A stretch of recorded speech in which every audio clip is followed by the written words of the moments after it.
Hello, everybody.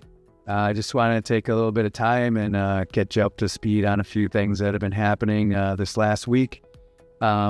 First thing to talk about a little bit is block parties. We did work hard, the attorney and the aldermen, to get a new ordinance on the books, or rewritten ordinance anyways, to define block parties in hopes that we will set the rules, have some clear definition as to what they are, what we can and can't do. But the hope is to get more people having block parties and getting to know their neighbors and starting to build the community spirit again that, we've always had. But yet we want to give it, more room to grow and really dive in and get people working together in the community again. So we look forward to that. And, the rules are good to be able to just shut down a street, let everybody have a safe area to gather and have some food and talk and get to know each other better. So we look forward to finalizing that process and getting that on the books so that we can start giving out some of those permits and working together to bring those back to the community. So should be fun. Look forward to it. Also wanted to talk a little bit about the elections that happened on April 1st. And, just wanted to let our clerk know, Jennifer Gossick, that we appreciate all the work that her and her office do to make that happen. She takes great pride in running a good election and making sure all the I's and are dotted, T's are crossed to make sure we do it the right way. We have 3 returning aldermen: Ryan Austin, Justin Pluis, who took over for my alderman position when I became mayor last year. Jake Catnaugh will also be there again. And then we have a new person coming in, Mike Tim, taking the place of Patrick Delaney. I just want to express my appreciation to Patrick for the years of service that he gave in his position there for his district, and appreciate him. All good things as he moves on to different new ventures coming up. So thank you all for running and appreciate it. And I do want to, put the word out there, like every 2 years, actually every year, there's 4 aldermen that come, their seats come up for re-election or 2-year terms. And the more people that get excited about being aldermen and understanding what the city government is and what it takes to run it, we always want more people running, get more competition in there so that people know that this is a government of the people represented by the aldermen to bring to the table the ideas and the issues of the constituency. So this all comes down to us. Like, this isn't some people that are way out there and, in a closed room. They've done a lot to kind of make sure everything is above board and at the table and on camera. So we're talking about it with the community and that get everybody as involved as possible. So please don't think that this is out of your ability to be an alderman for your community and your constituents. It's in anyone's ability. You do have to run an election and you have to go meet the people in your community.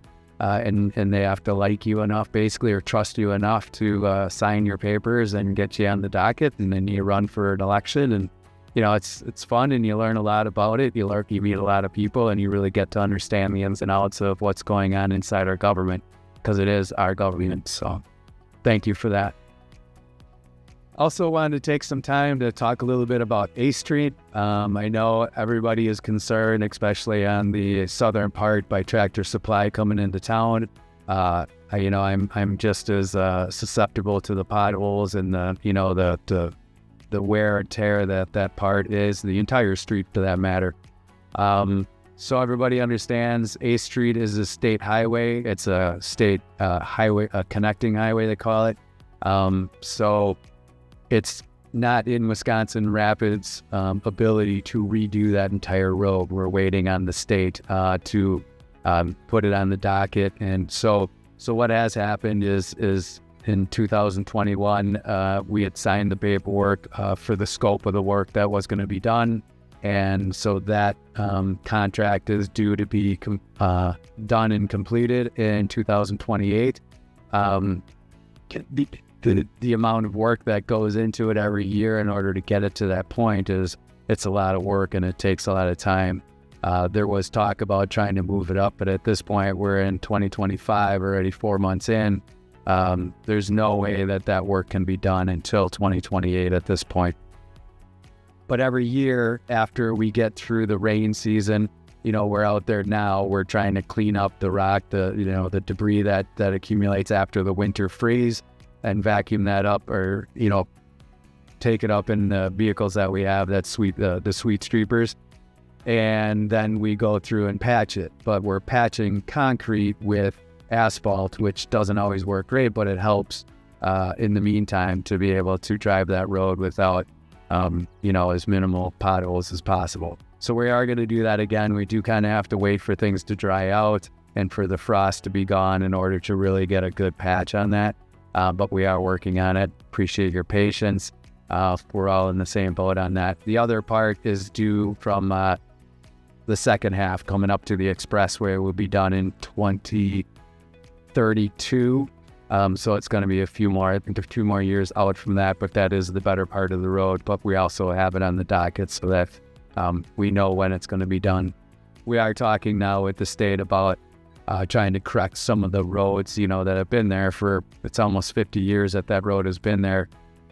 Some of the things that, we know need to be changed to make it better. So we are trying to get those within the scope of the work that's going to be done to try to make that a better road. There's been talk about other opportunities, with roundabouts, and if that would work without, making people too worried about a different change in the streets. So we don't know exactly, but I will update you as I know more as to how that's going to progress. But know that it is in the works and that it's going to be done, that it is a state project, and we're doing everything we can to keep it navigable, I guess, and as nice as we can to have that road as part of our main thoroughfare. So and it helps, as people are coming into town to be able to see that nicer streets. So we all know it's got to be done, and we're moving as fast as we can to make it happen. So appreciate your patience.